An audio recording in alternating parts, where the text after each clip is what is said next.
होगा कि जिस तरीके से नू आज पहली बार नहीं सुलगा है। 2023 में नू पहली बार सुलगा था और उसके बाद जो वहाँ की तस्वीरें सामने आई थी वो सबको डराने वाली थी। लेकिन आज जो एक बार फिर से ये तस्वीर सामने आई, अब जरा समझिए कि पुलिस और प्रशासन कैसे अपराधियों पर कार्रवाई करे। अगर पुलिस पर ही इस तरीके के हमले किए जाएंगे, 90 लोगों पर एफआईआर दर्ज की गई है, 13 लोगों को अरेस्ट किया गया और ये पूरा मामला कल का है। निशा, दर्शकों को भी बता दें, ये पूरी तस्वीर जो है वो कल आई थी, लेकिन अब इसका जब वीडियो सामने आया है तो इस वीडियो के सामने आने के बाद कहीं ना कहीं देखिए पुलिस प्रशासन के लोगों में भी, आखिर वो भी तो इंसान है, अगर वो अपनी कार्रवाई कर रहे हैं, वो चोरों को पकड़ने जा रहे हैं, अपराध को रोकने की कोशिश कर रहे हैं, ऐसे में उन पर ही फायरिंग। और ध्यान देने वाली बात है, विरोध अपनी जगह है, लेकिन पुलिस प्रशासन पर फायरिंग एक बड़ी घटना की तरफ आपको लेकर जा रहा है और ये काफी चिंताजनक विषय है निशा, क्योंकि पुलिस पर अवैध राइफल से फायरिंग की जाती है। जेसीबी से पहले पुलिस प्रशासन की जो टीम वहां पर पहुंचती है उनका रास्ता रोका जाता है और उसके बाद ये उनके साथ में ये किया जाता है कि जमकर पथराव किया जाता है। और इस मामले में सिर्फ मेल नहीं है, इसमें सिर्फ पुरुष शामिल नहीं है, इसमें महिलाएं भी शामिल हैं।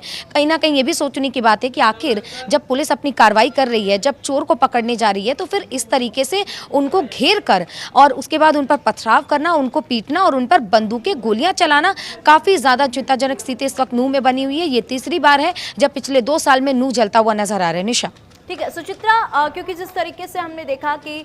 पुलिस प्रशासन जो हमेशा लोगों की मदद करती है, लेकिन ये आरोपी कई मामलों में संलिप्त बताए जा रहे हैं, ठगी के मामलों में या फिर हम लूटपाट की मामलों में बात करें। अभी जो गिरफ्तारी हुई है, गिरफ्तारी के बाद क्या कुछ खुलासे हुए वो भी बताइए और वहाँ पे क्या कुछ स्थिति बनी हुई है फिलहाल वो भी बताइए।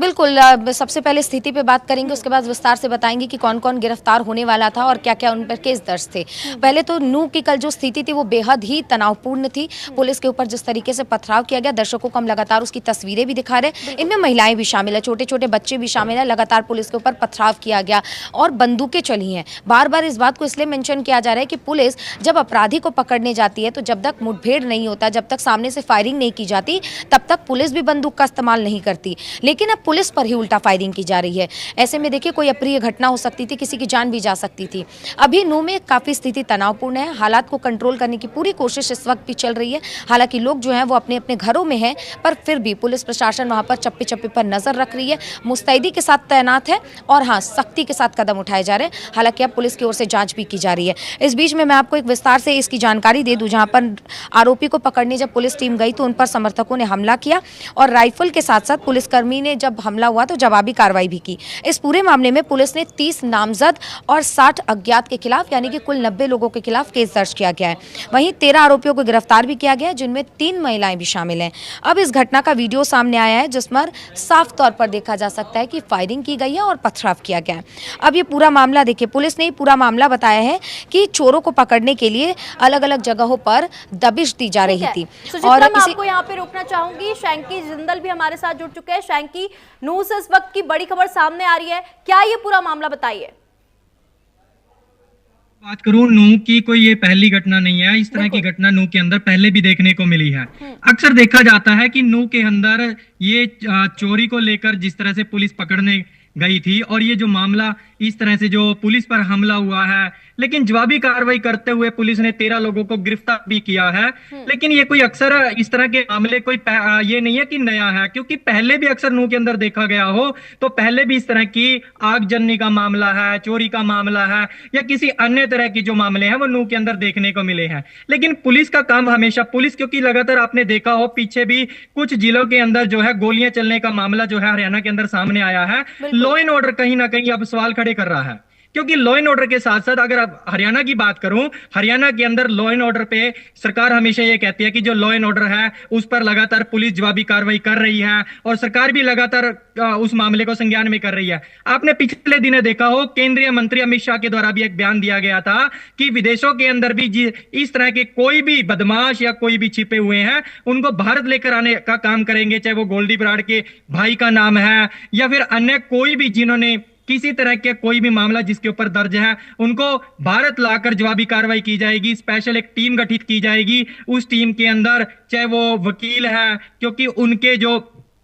जवाबी कार्रवाई के लिए कानूनी कार्रवाई जो भी बनती है वो की जाएगी। लेकिन नूह की बात करूं, नूह के अंदर इस तरह के मामले कोई नए नहीं है, क्योंकि ये मामले पहले भी देखने को मिले हैं। लेकिन पुलिस लगातार जवाबी कार्रवाई भी करती है, लेकिन वहां कहीं ना कहीं जो है वो व्यक्ति जो है इन मामलों के अंदर लिप्त है, क्योंकि जब भी पुलिस कार्रवाई करती है तो जो वहां के मौजूदा व्यक्ति होते हैं या फिर वहां की जो पब्लिक है वो कहीं ना कहीं साथ देने का काम करती है, और इस तरह की जो अप्रिय घटनाएं हैं वो नूह के अंदर देखने को मिलती है। क्योंकि अगर वो लोग साथ ना दे, कहीं ना कहीं जो लॉ एंड ऑर्डर है वो जवाबी कार्रवाई करते हुए, एक बार जब जवाबी कार्रवाई हो जाती है तो ये मामले सामने देखने को नहीं मिलते, क्योंकि जब इस तरह के व्यक्ति इस मामले के अंदर लिप्त हो या फिर कहीं ना कहीं साथ देते हुए नजर आते हैं, तब ये अप्रिय घटनाएं देखने को मिलती हैं। ठीक है, क्योंकि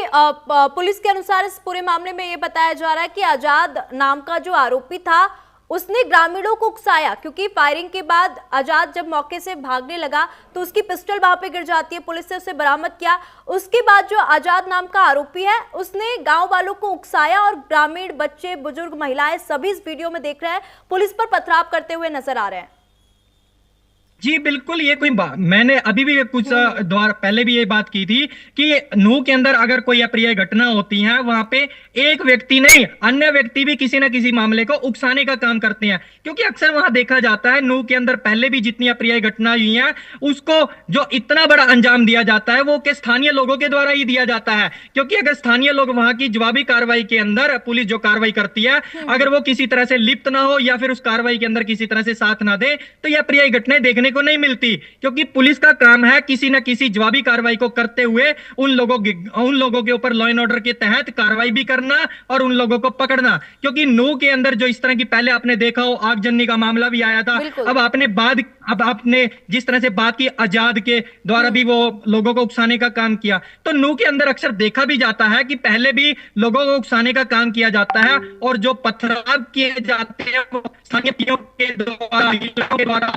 क्योंकि नूह के अंदर ये घटना जो है पहले भी इस तरह की देखने को मिली है। ठीक है शैंकी, ये जो वीडियो है अब जमकर सोशल मीडिया पर भी वायरल हो रहा है, ये वीडियो अभी सामने आया, जिस तरीके से हम वीडियो में साफ तौर पर देख सकते हैं किस तरीके से जेसीबी खड़ा करके पुलिस का रास्ता भी रोका गया है, ग्रामीणों के द्वारा पथराव किया जा रहा है। अभी तक इस पूरे मामले में क्या कुछ कार्रवाई हुई है वो भी बताइए।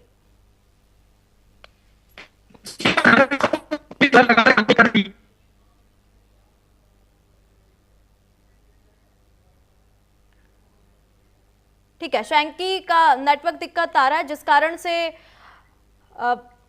हम तक उनकी बात नहीं पहुंच पा रही है। बहुत बहुत धन्यवाद शैंकी। सुचित्रा, आपका भी बहुत बहुत धन्यवाद तमाम जानकारी हमारे साथ साझा करने के लिए। तो